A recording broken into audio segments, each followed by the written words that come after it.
Okay, I have a question. I missed Wednesday's episode, and there's just an uproar, apparently, about your guys' electricity bill. Yes. Mm-hmm. What's the deal? Like, you guys, you said you were paying $3,000. What's happening? So I'm paying $2,700 for 2 months. You're telling me that $1,350 a month is your electricity bill or your DWP bill? Yes. What are you doing? What's even worse, and I realized this after the pod, my water bill is north of $3,000. Then I have Southern California of Edison, which is another $1,000 For what? For how long? every 2 months. I'm so confused. That seems astronomically. I'm when I tell you California is going to go so red. Was there like a surge? Like nothing. You're telling me this is normal. Well, were you like? did you leave the hose on? No, I wasn't even. I wasn't even in town for 2 of the weeks in the 2 months. But you realize mine is just water, which is north of $3,000. Yeah, but like you have How a lot do you more leave it on? That's crazy. Crazy. It's stupid. It's slowly stupid. They're scamming people. The whole state is a big scam. I'm voting all these guys out. Yeah, I agree. They're but you're telling so just what's so we can the put this to mechanism bed. to lower it though? I mean, why was it so much cheaper 5 years ago? The city and state are in a massive budget deficit. This is an easy way to scam everyone into taking their money. It's very easy. There's definitely a mechanism we don't know. Like you meaning, can't fight it. Yeah, there's like an inefficiency, a massive inefficiency somewhere. Yeah, look, mine was 2,700. If it was, but that includes your power. Yes, so mine didn't include power and was north of $3,000. Yeah, I mean, and you're still left. So I don't know. That makes you maybe stupid. But you guys are telling me this is just what it's going to be every 2 months. Yeah, well, I think we don't have the air conditioner running in, November. It's not on every day. Right. Like, it's generally our house actually stays pretty cool. Like our AC is at like 72 degrees in our house. Yeah, our AC is only on at night. So I think it's just a function of the inefficiency of government broadly.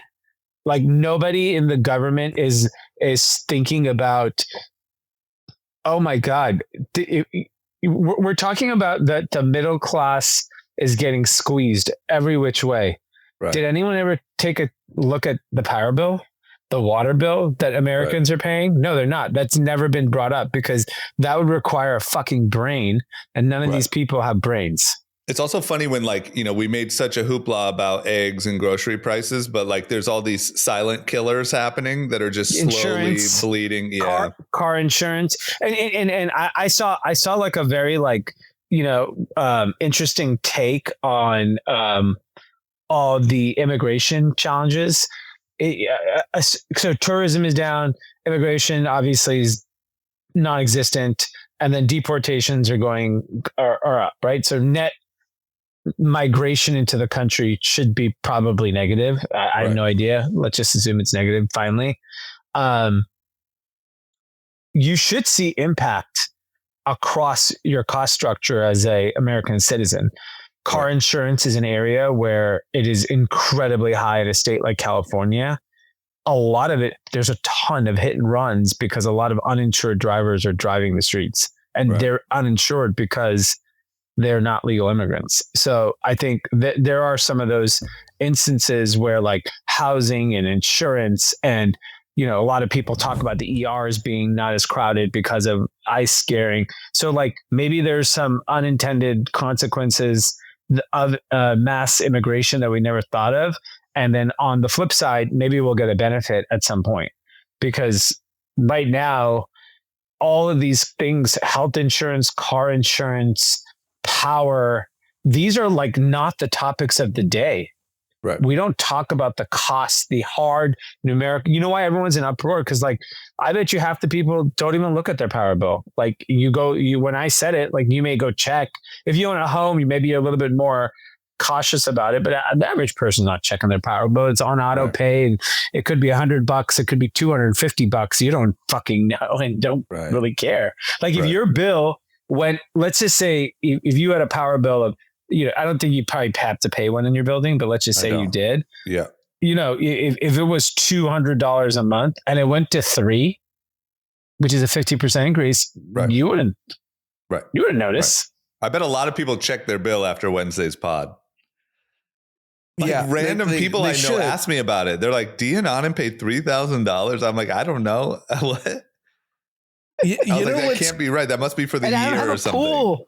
I have no pool. Mine's remember when I had that? I have a lot of grass. That's a problem.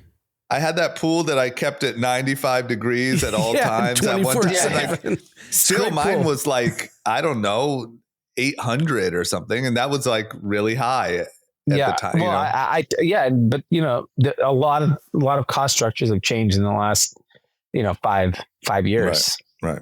A lot of this, I just had to clear that up. I missed it. A lot of people asked me about it. I was like, you must have heard it wrong. I was so confused. Yeah. The next question is, can you guys fill me in on Archie?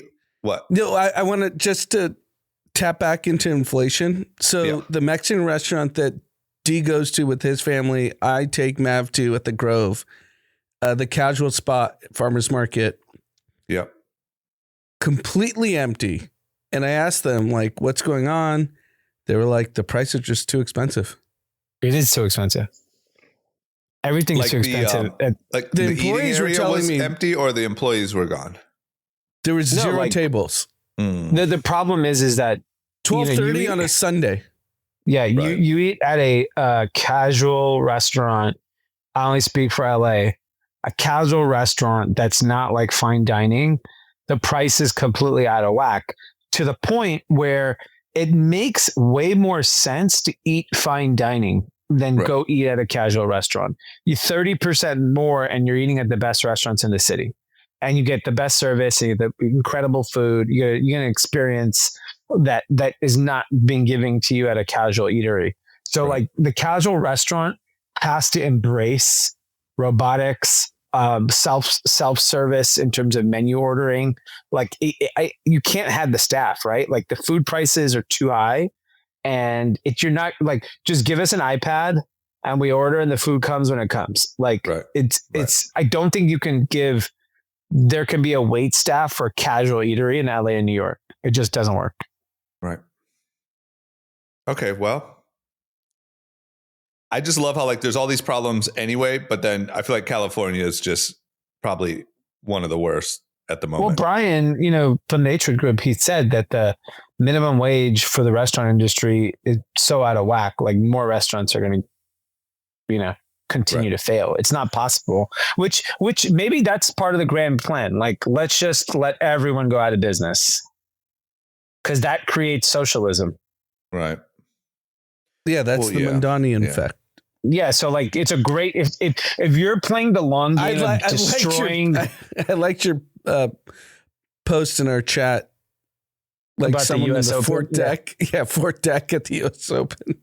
You don't have to worry about Mamdani. If this is your view, you don't have to worry about Mamdani. And it's the last deck at the US Open. Yeah. But I've sat there, by the way. It's tough. So you don't have to worry about Mamdani. Yep. But I think, generally speaking, the real challenge is that the cost structure of operating a business in California, particularly with insurance, minimum wage, anything that's semi-labor intensive, is basically impossible unless you're charging obscenely high prices. If you're Nobu Malibu. Yeah, the thing we get back to is the high income earners will go to Nobu Malibu. They'll go to Delilah Vegas. They'll go to, Cipriani, you name your A-list restaurant. The problem is they can afford it. But if the casual dining place at Farmer's Market is probably only 30% cheaper on a dish, that's a problem. Yeah. Yeah. I mean, they just, but that's, that is there's a post of I think D mentioned it a few weeks ago, the MGM. the costs are astronomical for any like shitty restaurant. Like a steak restaurant at the MGM, and that it actually dovetails really well into an article that went super viral over the weekend, which was it was about Disney. It was written by the New York Times, and the article is really highlighting. I forgot. Let me get you the exact title of the article, but it's basically Disney and the decline of America's middle class. And it talks about a 60-year-old bus driver who has been planning, saving, bargain hunting, and, planned her big Disney trip. And, she got one of the, like some fast pass, something, but she only got in the front of the line of one ride. And basically said, like, at Disney, like, there's like 10 different experiences you can have depending on your wealth. Right. Like, you don't have to have the experience of just buying a ticket, standing in line, and just going through it. If you want to avoid everything, you can get the guide, right? And I'm sure there's a level of the guide that's even higher that we don't even know about that potentially exists, where like Mickey Mouse comes and fucking, I actually know the level. If you're rich, you pay for a guide and it's kind of okay. But if you're Kim Kardashian and you're famous, like your cousin, he gets top of the line because he's famous. If you're famous, you get the extreme VIP. If you're not famous, you just try to buy your way in, you don't get it. Yeah, that is true 100% because I've experienced both. And also, I think to Dee's point, there's probably a guide. I'm sure you can pay for the Kim Kardashian experience. Of course you can. And not be Kim Kardashian and be, just a random. Yeah, I mean, because here's the thing, even like, you take the Louvre does private tours, and after hours or late at night, you can go get a private tour of the Louvre with no one in the fucking building if you want. I mean, everyone does a private tour if you have the right budget. Yeah, exactly. So I think what's happening is that like, and what the interesting thing about using Disneyland as like, Disneyland is the primary example of like what's happening in America, because it is probably the most popular place to visit on earth. Right. And what's happened is, because of social media, everyone found out about all of these levels, these guides, right? Like, I know people who get guides that are not rich. Right. They get it because they love Disneyland, and that's the experience they want to give to they'd rather get the guide at Disneyland than go to Hawaii.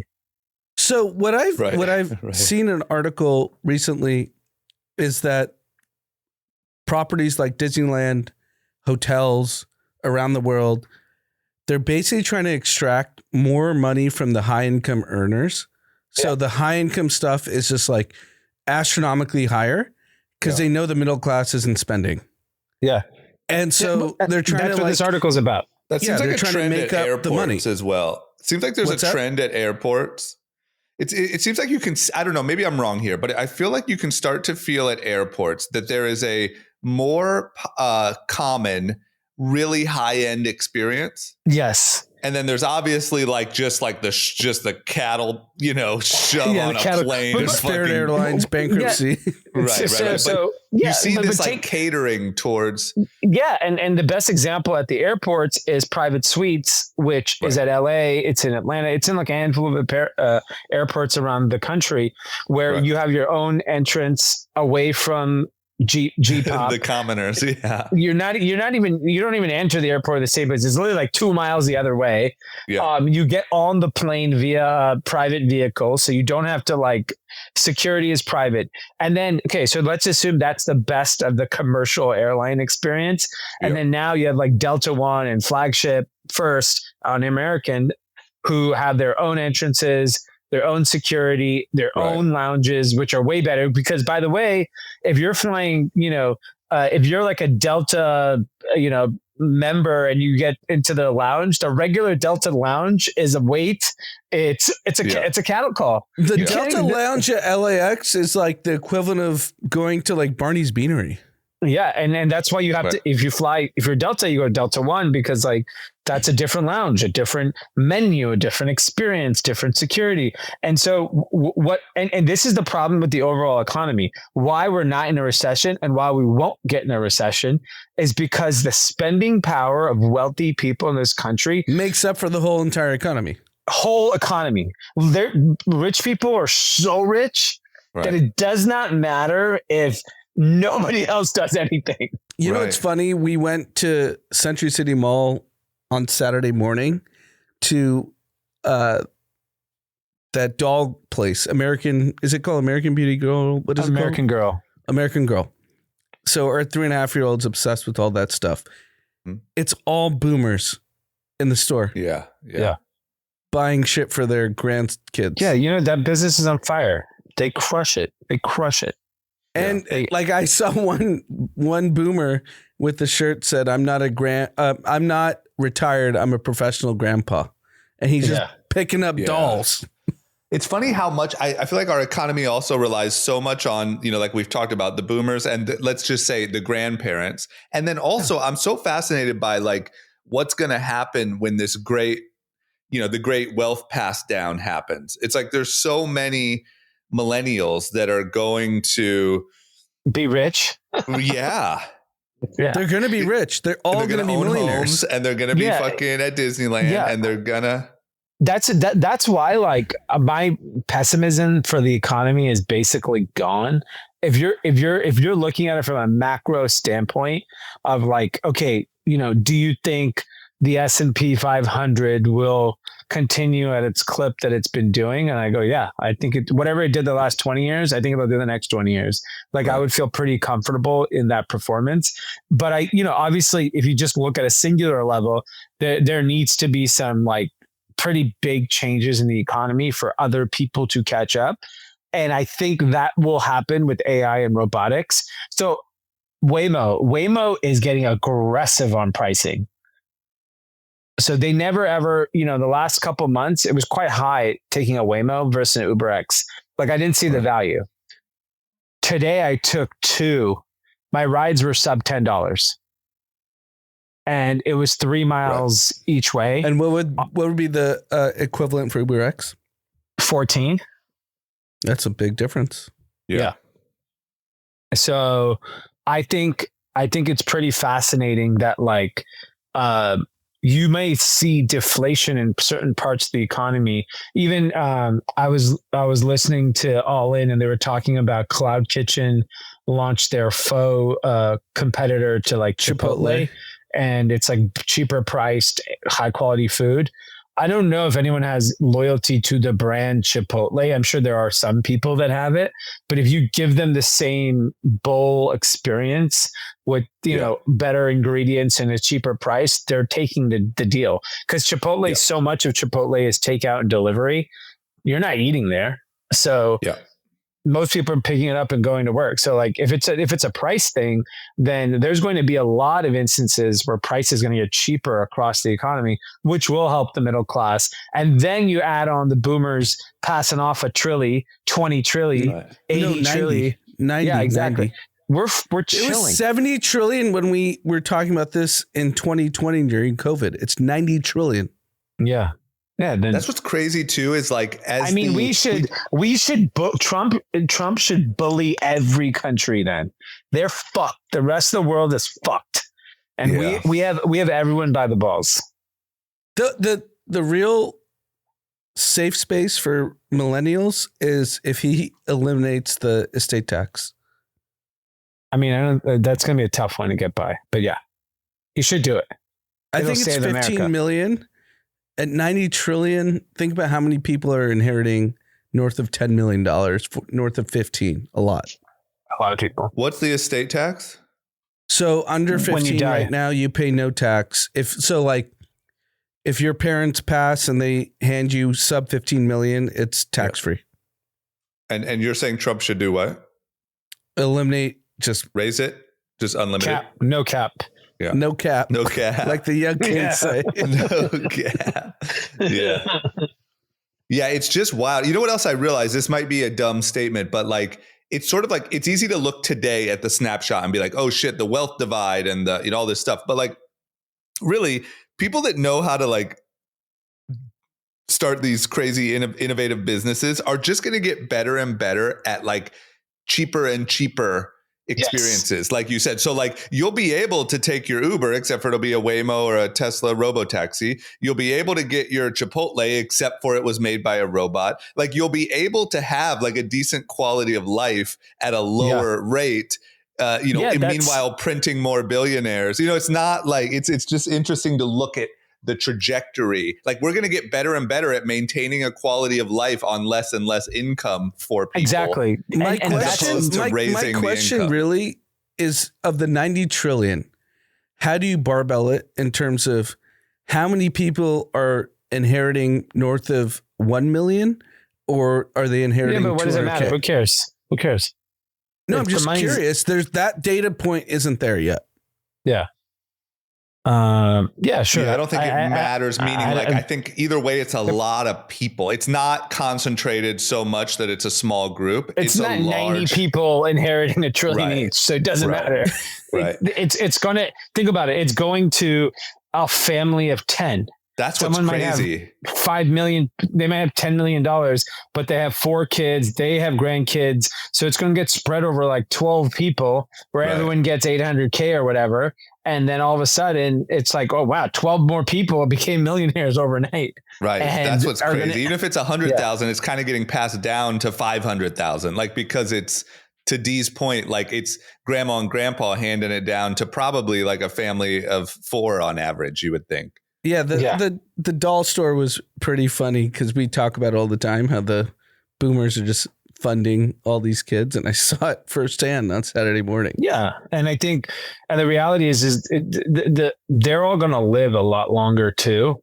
They're going to live well into their hundreds, and so a lot of those people are going to, continue to make money in the market or whatever investments they have. Yeah, they'll compound it. Their 401ks will compound, and they'll continue. And a lot of them are like, "Fuck it, I want to enjoy it with my kids. Like, I don't give a shit. I'll spend it now." So they're doing that, right? They're taking family trips and vacations and, buying real estate and doing whatever. Like, they're doing what they want to do with that money, which is very different than previous generations where they may have just held onto it. You traveled the most of the 3 of us. How many boomers do you see on your flights? Oh, the whole plane. The front of the plane is all 50, 60 plus. Yeah. The back of the plane are like, poor millennials with their Rimowa and their fucking designer bags. Dude. It's like people are so willing to have a terrible, like a worse quality of life for a better Instagram photo. Yes, because like, let me tell you something. Nobody except like young people have nice things in first class. Yeah. Like zero. Nobody has nice things. So the boomers are just using the old school luggage. They're wearing like their old fucking Wells Fargo vest. Yeah. Like they don't give a shit.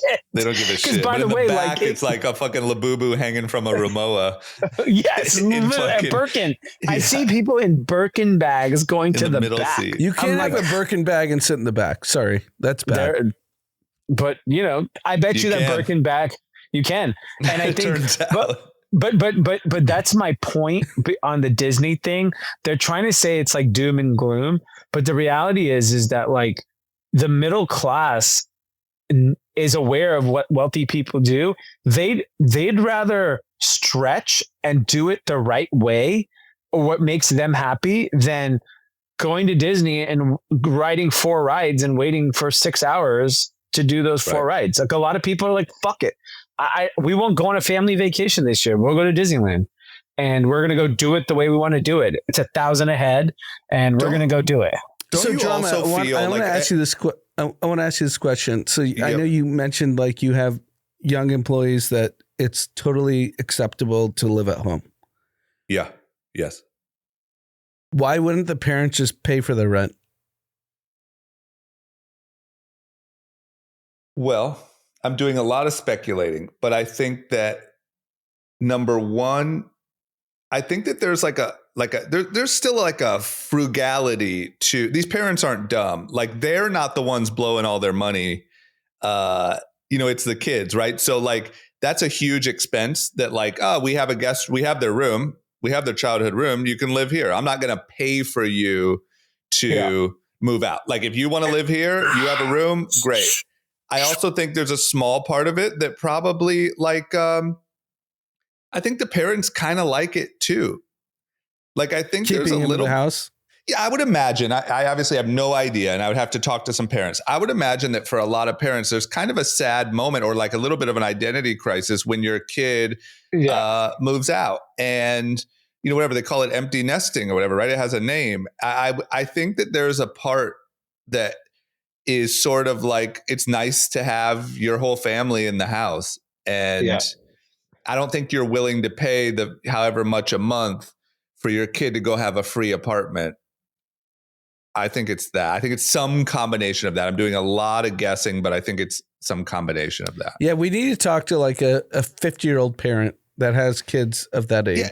And these 50-year-olds aren't dumb. Like we said, all the people in first class aren't wearing logos. Like they're not dumb with their money. That's the reason they have it. And so they're not really excited about letting little Jessica, who's just, going wild and partying, having a fucking nice apartment with a balcony in downtown, like if you what's funny is if you, I don't know if you saw, there was like the last couple, maybe a month or two on TikTok, there was like, young, white women who hang out in New York, and they basically day in the life. I ran back into the city and I bought a juice and did Pilates and got my Botox and blah, blah, blah. Basically the joke was that like these women are like holding up the entire economy because they're spending every so much. Yeah. They're spending, it's every dollar. It's probably unlimited dollars because it's coming from you mean their the parents. older ladies? No, I'm talking about a 23-year-old. Yeah, I'm just saying, like, if they're on like a allowance, they're spending every dollar each month on their lifestyle. Yeah, exactly. Yeah, that's what I meant. Meaning, like, it's refilling. Yes. Why would you save it? It's so stupid. So if you get $5,000 a month for your allowance, we need a rich parent to come on the pod to explain how they allocate funds to their kids. But I will say what we need is like a rich, like Arizona parent though, not an LA rich. That's different. Right. Because the three of us, we had to fend for ourselves. Right. Right. Our entire adulthood. It's like, you get to live how you get to live based on what you have in your bank account. You eat what you kill. And these kids aren't. Right. I mean, I want to know how the parents like allocate it. I'll tell you, I don't care about the billionaire kids because that's different. That's like those trusts That's start what I'm saying. Unlocking at 21, at 22, 23. Yeah. My actual conversation where you talked about living with parents, or where I talked about kids living with parents, that wasn't from one of my employees. That was from a random girl at the pool here who I don't know. And I just started chatting with, and her take on like the way the world works was insane. Like it was like everyone lives at home. There's no hope. I don't have to live at home because she's at your pool. She doesn't live at home. She said, okay, I was getting there. She said, I don't have to live at home because I'm hot and I have a rich boyfriend. But if you're not hot, you're screwed. And she's from like middle America. And her just like, we need her on the pod. Oh my God. I was like, get her on the whoa. I think if the average person in America knew about the hot girl economy, their head would explode and they would kill themselves. There might be an uproar. There might be a fucking revolution. Civil war. Somehow they've gotten away from all of like this cancel culture narrative, cancel culture. Yeah, no one ever came for the hot girls. They're even above that. Yeah, I mean, they're untouchable. We know too many stories. We could do a whole pod on it, but we'd get canceled. 100%. But that's, I think like a rich, like Arizona or something, Colorado, whatever, parent to tell us what kids are up to would be good. But here's one question I had, just to go back a second, is don't you think that any of the Disney conversation has to do with like just the Disney brand declining? No, but the revenue and everything's up. There's nothing about the Disneyland business that's down. Disneyland, Disney movies are down. Disneyland is booming because that's nostalgic. You're doing Snow White You're not talking about whatever, the last movie that bombed. They're talking about what happened 40 years ago. So Drama, I'll tell you, just from having a daughter that's 3.5. Right. She doesn't know what woke and non-woke is. It's just I know, but it's parents. Is. It's the parents. A lot of parents have chosen not to let their kids watch Disney because of it. So it's nothing to do with her. I guess. I don't know. But she she loves the character. She wants to watch knows Frozen. The whole thing. Yeah. Okay, she wants Frozen. She wants Snow White. She wants Cinderella. Okay. Yeah, but that's my point. Is that like all the things you're talking about are the nostalgic parts of Disney. Right. That's what people want. That makes sense. So you think there's parents actively not letting their 3-year-old to watch? Yes. I actively know grandparents who will not fund their kids Disney adventures. Like facts. The grandparents run the show, man. Yeah. They don't like it. I have to fund my own show. So, well, look, if we have any rich, parents not in LA, we'd love to interview you. Yeah, I'm curious. I actually really want to know. And I actually, my most important question is, what's the kind of breaking point where you're willing to fund your, 24-year-old, and then you say, no, you got to go figure it out on your own. Yeah, I mean, part of what this girl was saying too was that like, oh, I feel so bad because my friends like went to college to be like nurses and doctors, and like they're like legit really smart kids that worked really hard. And I don't know the full story of like but what she's clowning them. She's like, oh, it's so, while she's like tanning by a very nice pool, she's like, oh, it's so sad, like they work so hard. Yeah, being a nurse is tough. Parents. I've been around them a ton. They work their ass off.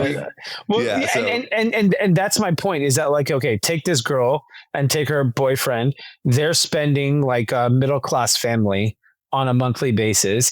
And so over the last week, there was an article that came out that said more people haven't paid bills on credit card bills for over 3 months. So the delinquency rates are actually quite high. So that's a scary thing, right? It's a very scary thing when delinquency rates are this high. And and it only happened like this before the great financial crisis, during that era. So everyone's making that comparison. But the thing that you can't compare is that like, we're in a different world.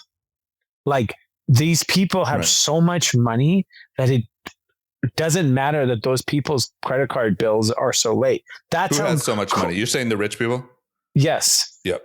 That it's not affecting. We should be in a recession for all intents and purposes. Like I honestly believe that. But like then when I took a step back and I realized, whoa, these people have so much money that it doesn't matter. When I talk to retailers, no retailer telling me business is bad. Right. It's good. It's okay. Like it could be better, but no one told me it's bad. Right. That's crazy. Yeah. It's also like, cause this is credit card bills, and obviously you add all these buy now, pay later. Then you add, it just blows my mind, the level of even the way that the government spends. It's like the amount of fucking just credit. Fuckery. Yeah. Propping up this whole shit. Yeah. Even like the more you learn about like leverage and the, I didn't really understand that in finance, and like, it's just this whole fucking thing is credit, man. Yeah. No, well, I mean, to be fair, like boomers are liquid. Well, true. They got no credit. That's true. They're flying clean. I just feel like there's a class of people in this country that are like the boomers that are like smart financially, like frugal, spend below their means, maybe made money in a time when I guess you could argue there was a better path. And like, man, they're just the foundation of this fucking economy, When I actually learned about this, boomers. I was in Southeast Asia with a friend, and we were just like, fucking around. It was Cambodia and Vietnam. And we go to the pool. It was all Midwest, old white people. And I was like, what the fuck is going on? Because they lived a modest life and they have money. They're now a little older. They have time. Their kids are probably out of the nest. and they're just like, yeah, that's probably everywhere. That's probably the only American tourism left. Like I bet you could go to any country and it's just old boomers sitting by the pool. Yeah, and I think the other interesting thing is that like it makes me really like bullish on what's happening, because I do think this is like one of the more tougher times for the middle class. I think we've talked about this before. Lower income, their job security is there. I would even say most of middle class job security is there. The real problem is inflation. And as more of these entrepreneurs start tackling these industries, like what's happening in food, like I'll give you an interesting thing that I don't know if we talked about this recently, but do you remember when Whole Foods, the narrative was whole paycheck? Yeah. Like it was the most expensive grocery store. I'm a very frequent Whole Foods in-person shopper in New York City. Our office is in Bryant Park. There's a Whole Foods there. And I end up going there very often. And I'm here to tell you that it is so cheap compared to, oh my God, it's so cheap. It's like, what, like, I'm like shocked at how inexpensive eating at Whole Foods is compared to anything else in that neighborhood. That's so like an Amazon effect though. Yeah, but that's my point. A tech company came in and said, fuck it, we're going to make it cheap. Right. And we're going to make it affordable. And like, dude, I walk out of there with a sub $10 lunch. Sub $10. Right. Here's my question. Crazy. So we know the boomers were very fiscally responsible, which is why there's 90 trillion that's going to get inherited. What's going to happen to that next generation? Are they going to be fiscally responsible? I think they're going to blow it. Yeah. I think it's the next generation. It's Gen Z that's really fucked, but that they're all socialists. So it doesn't matter. Yeah, they'll probably have Mom Donnie will probably be fucking president by the time. Yeah. He can't be. True. Yeah, think about it. If you're like, if you're 30 and you inherit like, a few $million, what do you think that 30-year-old's going to do? Part of it, this is kind of a joke, but I don't think it really is. Maybe the more I would think about it, I really think that a huge part of the boomer thing, the magic, is like wealth before social media. Like, I think that there is now, like, they just stacked money because it was the right thing to do. And I'm not saying that, I know the minimum or the wage increases. I know that there's like arguably some things that make it more difficult to stack wealth today. But I do think that, kind of like our joke about the Rimowa in the back of the plane, like, I think there is a huge desire to look like you have money and to show off even in your little ways, and to like, how are you comparing to other people and what are other people doing? And therefore you got to do it, or they stay in this hotel room, so you have to. And I don't think the boomers had that. And I think those 30-year-olds get all that cash and they're fucking, at Encore in Vegas having the nicest dinner because that's the thing you're supposed to do according to social media. I don't know. I feel like that plays a role. Yeah, you're There's probably like right. Yeah. So yeah, I think what will happen is the elevated experiences will continue to be the beneficiary of it. Right. And you'll see people spend the money on things that they really want, and disproportionately other things. Like if you saw like Six Flags, traffic is down. Six Flags business is bad. Right. And that's a reflection of it is a middle of the ground experience to borderline bad. You can't be in the middle. You can't be in the middle. You can't be in the middle, right? Like you're better off having $1 amusement park experience. Literally. Like $1 and just like a fucking train that goes around. But if you extrapolate that, if the 30-year-olds burn all the boomers 90 trillion in the next 25 years, then what happens? They won't, because the market will keep ripping. But they're not going to put it in the market. Of course they will. These boomers have put these things in trust that have requirements. They're not like, you have to understand, like, yes, sure, some people are not planning that way. A lot of pretty wealthy people have set up mechanisms that do not allow their kids to just get money. You don't just wake up and your parents when they die. Pass, you kind of do. But even if it's in a trust, you can say, okay, they get the money when they get married. They get the money when they're 40 years old. Like literally, you could set an age limit. So a lot of people are doing that. If I had to guess, I think like AI and all this shit, robotics and driverless and all that stuff, like just makes the experience, the American experience at that sort of level be still affordable. Like you're still getting driven. You're still like kind of like we talked about. Because in my opinion, I think I don't know. I kind of think that the Gen Zers are fucked when they're like 40. Because there's no more money. Or they yeah, and I think that there's a fundamental I don't know. Maybe I'm wrong. Maybe I'm the one who's jaded here, but I feel like there's a fundamental like interest in like socialism and hate for capitalism and sort of a dislike for the system. I think that'll change if inflation really comes down with AI and robotics. I think that changes because then you're looking at like, dude, like Whole Foods is such a great example of like a very large, huge company which typically people think they raise prices, they make the experience worse. Whole Foods today is a better experience, cheaper than it was pre-Amazon. Right. Like there's no question in my mind what Whole Foods is today is what everyone wanted it to be. Right. And it's there. And it's because of Amazon. It has nothing to do with anyone else besides Amazon.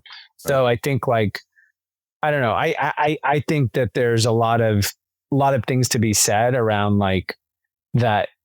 There's some pretty big opportunities here to change the mindset with disinflation type things like technology can bring. And I think that's how you change Gen Z's. Like, okay, now a ride costs substantially less than it did, fucking 5 years ago, 10 years ago. Airbnbs, hotels, travel, food, everything car insurance goes down, health insurance goes down. I definitely then you're like, your anger kind of goes away. Yeah, you might be right. It just feels to me like there's you got to go optimistic. You can't be a pessimist. I've realized that. I'm with you all day. I'm not pessimistic about it. I just think that like the way that the system is set up might look really, really different in 30 years. Yeah, that's fair. Because I feel like there's and maybe this is just what every young person feels like, and then they get older and they get more responsible. But it seems like when the boomers were kids, there was sort of like a buy-in to the story. And there was like, you do well, you work hard, you take care of your family. Like that is your responsibility. Where now it just feels like there's more of a like, hey, the system is set up for me to fail anyway. So fuck it. None of it makes sense. Like no one's bought in. And I will say, I think the boomer generation didn't pay attention to politics the way young kids do today. So if you think about the Clinton era, Bush era, they were just putting their heads down and they worked. They didn't care about what was going on. Right. Now, every press conference, obviously Trump is a gaslighter. So everything he says gets everyone's attention. And they didn't care about it back then. Just like curious, do you feel like Trump is more of a gaslighter than Biden? No one cared about a Bill Clinton press conference in the 90s. Well, that's because that's true. Yeah, I don't think that's true. I think they did. I think like they care. Only people who cared about politics, not like, for example, you can go to any 23-year-old, they know every Trump press conference, regardless of where they stand. I don't think that's true, Anand. I don't think that's true. Not at all. I think your perspective. I think we're just getting old, so now we're the ones who care. I think you go find a 23-year-old out and about. Go down to Venice, to the boys and their crew, and ask them if they heard the last press conference. They don't give a fuck. The boys reached out to me on Saturday night thinking Trump was dead. No, but that's what they care about because it's social media.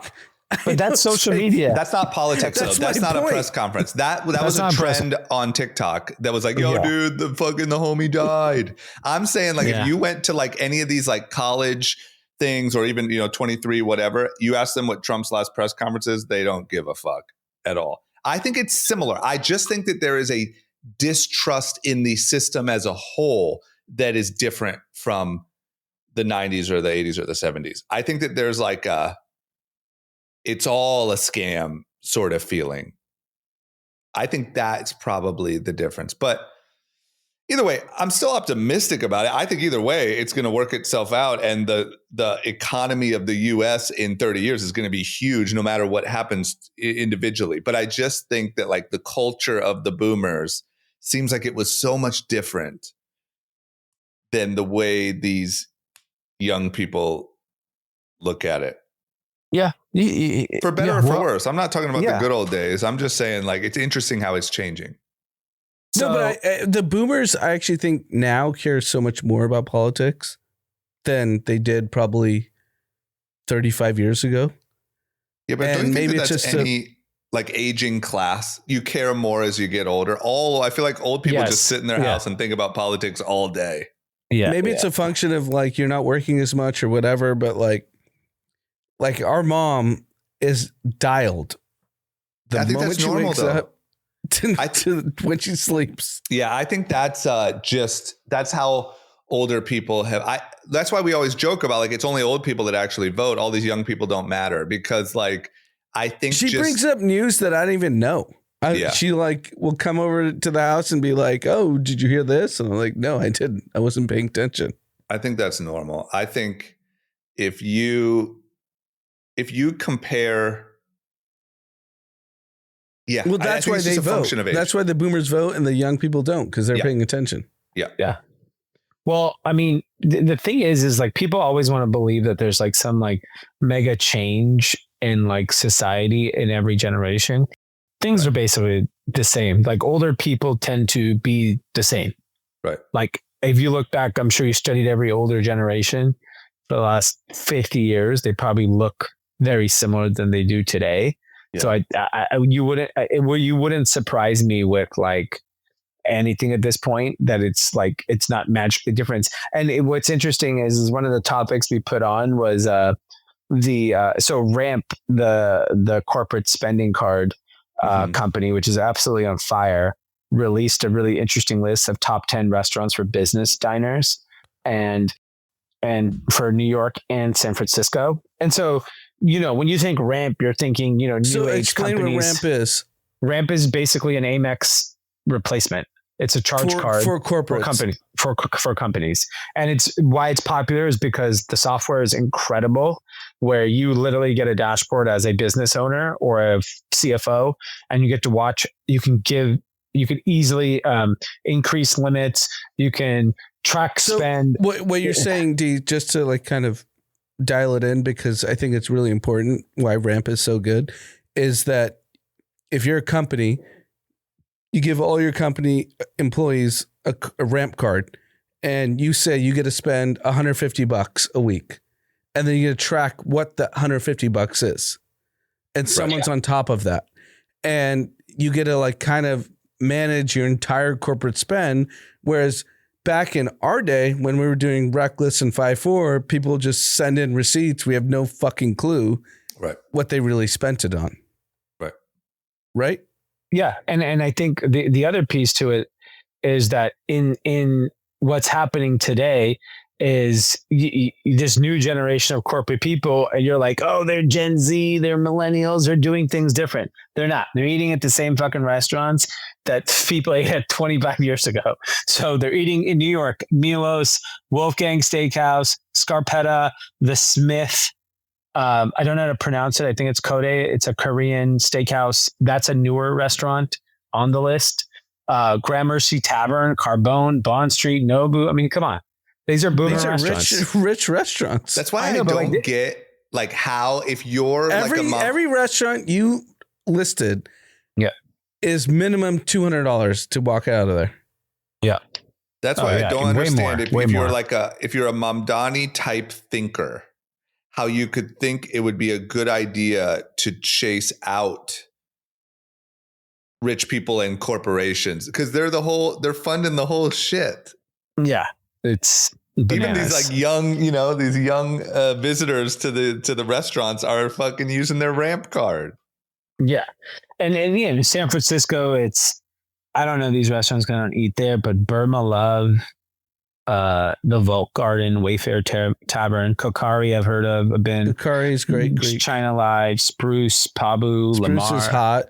So, but yeah, I mean, it's maybe San Francisco. Those are like 200. Those are $300 restaurants. Yeah. The ones. By the way, none of the restaurants in New York are 200 either. Right? They're all way higher. But yeah, I mean, I think the point is that like, if you're an SF, I don't eat beef, but everyone says the Spruce Burger is great. Yeah, I mean, I think the bigger point is that like everyone wants to believe every generation is different. They're not. They're the same. Right. They're eating at the same fucking restaurants in New York City that people ate at 20 fucking years ago. Right. Yeah, I think you're probably right. I guess my only argument would be like the impact of social media and like the FOMO that it generates. But maybe that's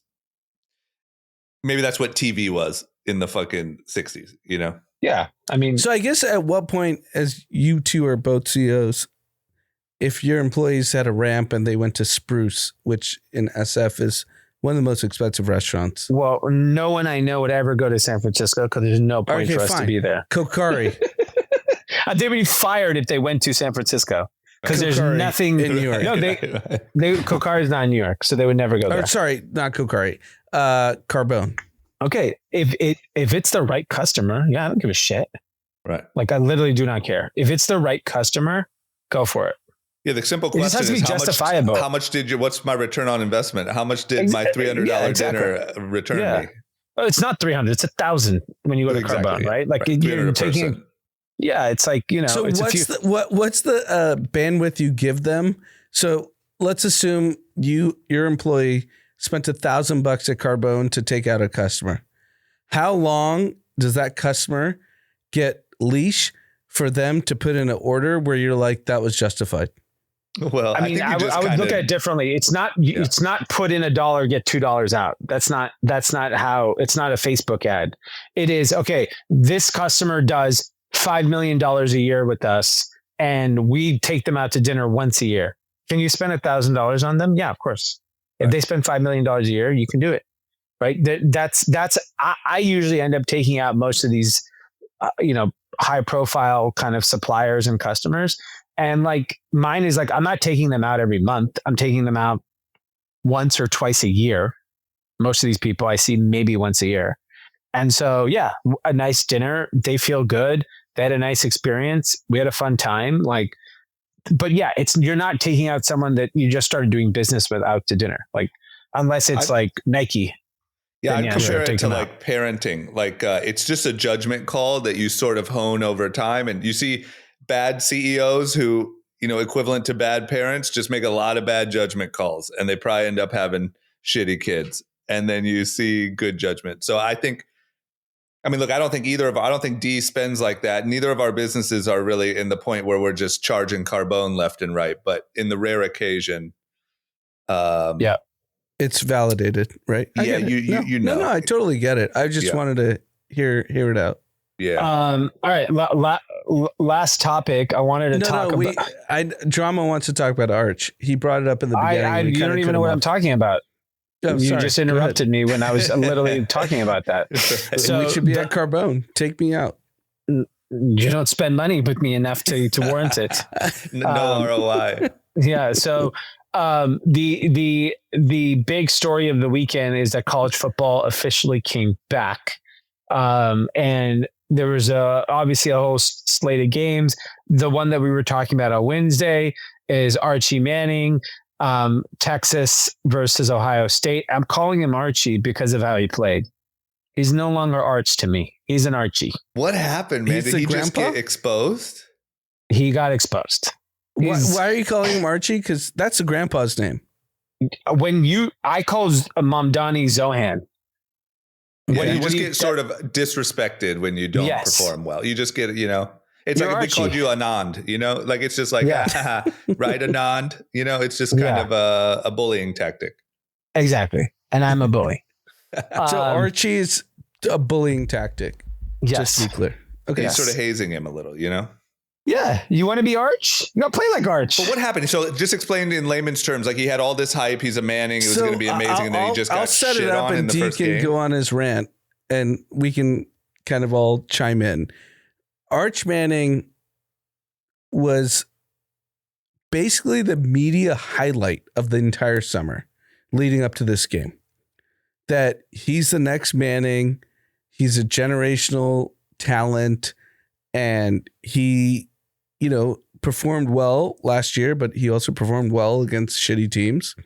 Right. And he was going to go into Ohio State and crush.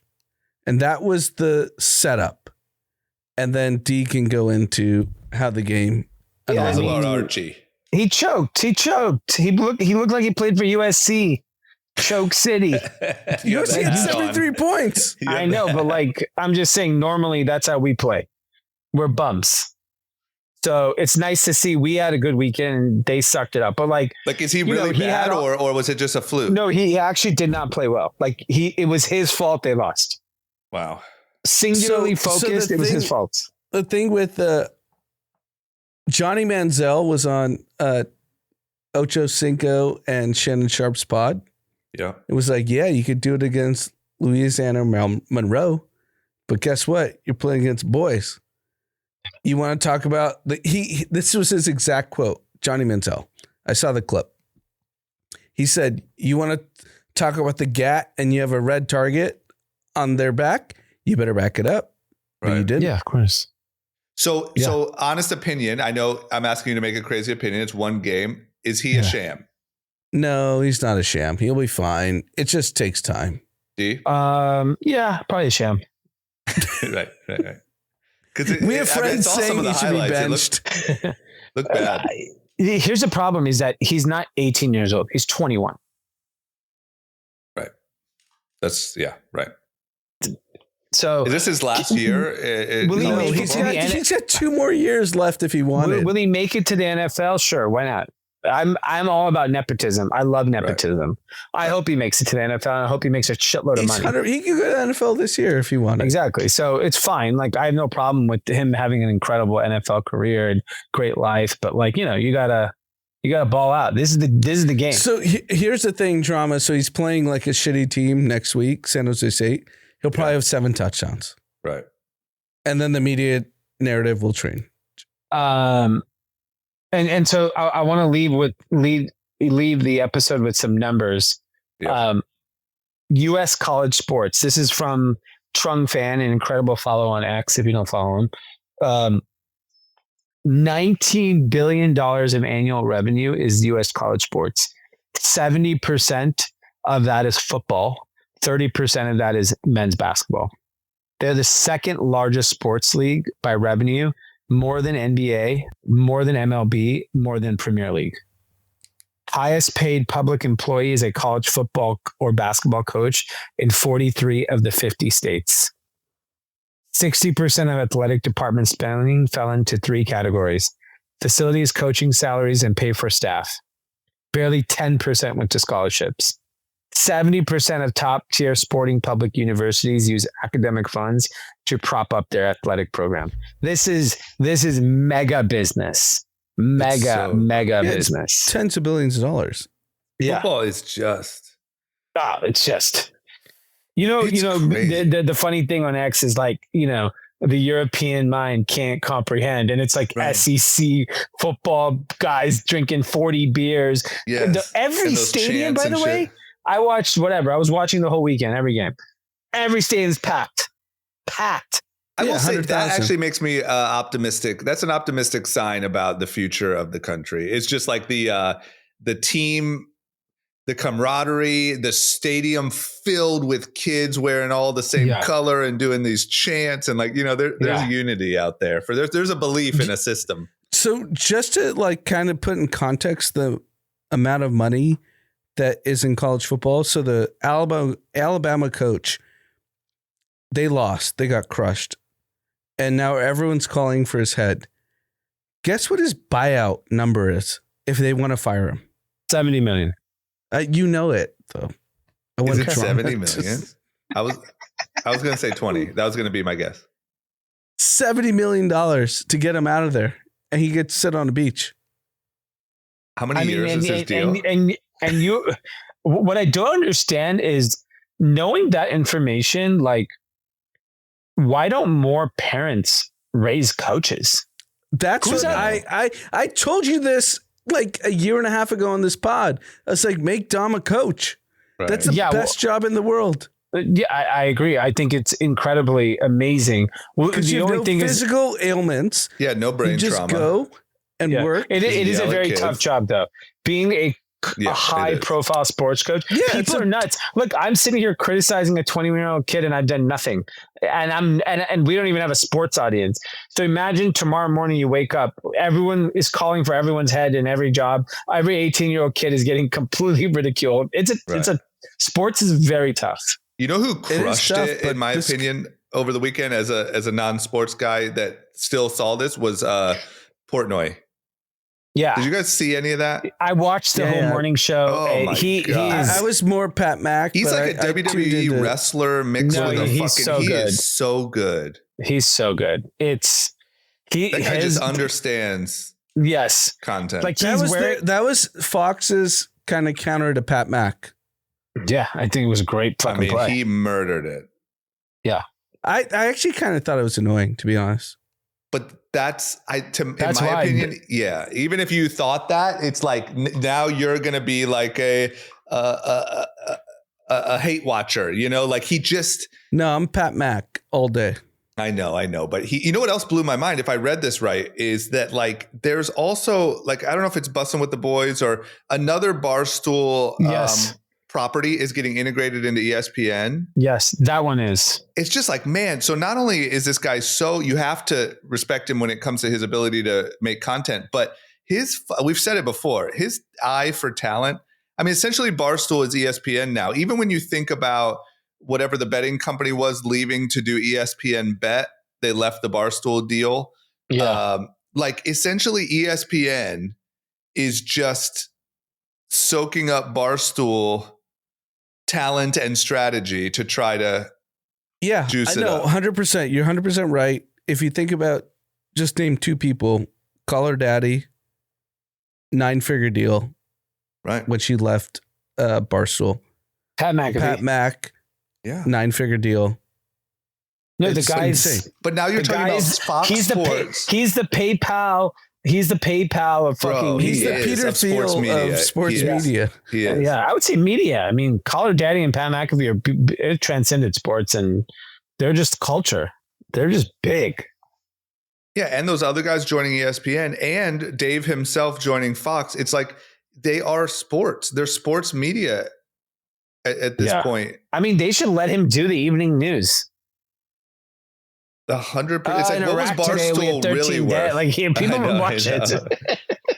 It's just, I wonder what Barstool, like if you really put a long-term value on Barstool, you know, even 5 years ago or whatever, it's pretty shocking as like just a dude. He's just a dude who started making content from Boston. Like he's not like a born media guy or whatever, but I think that's discounting it because I think that's the same way people talk about Pat McAfee. And same with Portnoy. These guys do the work. No. I'm not saying they don't. They have the personality that makes them look like they're able to talk to the audience, right? But they've already done the work. No. I'm not saying they don't. I'm saying Dave Portnoy. I think Pat McAfee is great, but I think that if you look at Dave Portnoy's like the business he built, the group of people he gathered, and the thing he built. And the people he rose from obscurity, like even on a business level, is fucking mind blowing. I can't think of anyone in a similar ball. Like to me, it's just as any way that anyone could sort of respect Mr. Beast.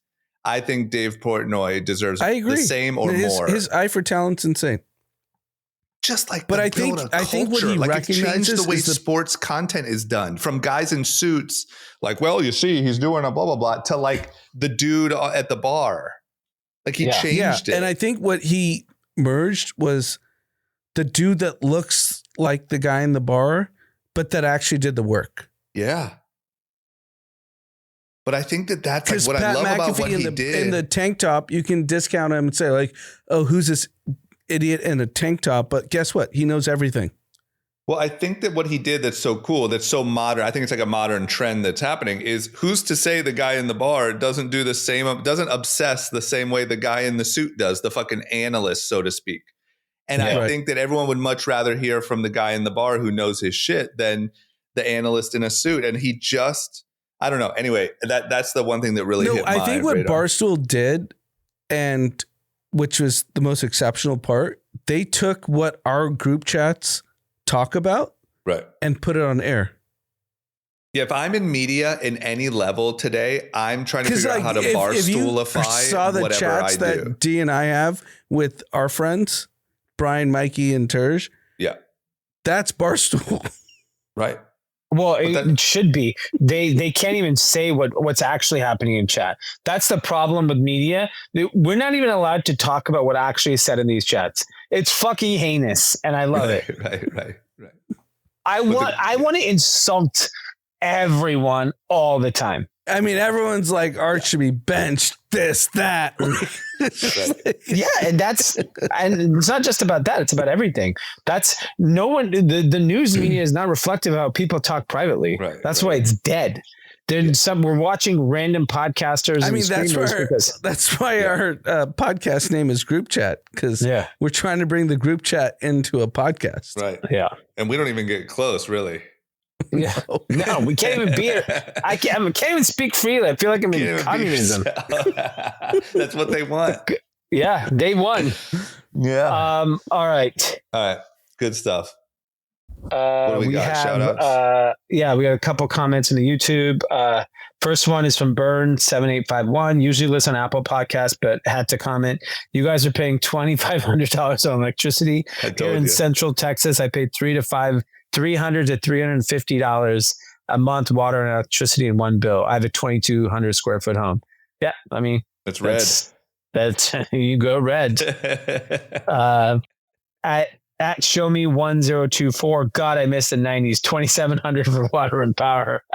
I'm telling you, bro, that shit was blockbuster. That shook the core of America. Yeah. Last shout out from Chris. Hey, longtime listener, love the pod. Tell Dean to man up and get TRT, not Ozempic. Okay. Yeah.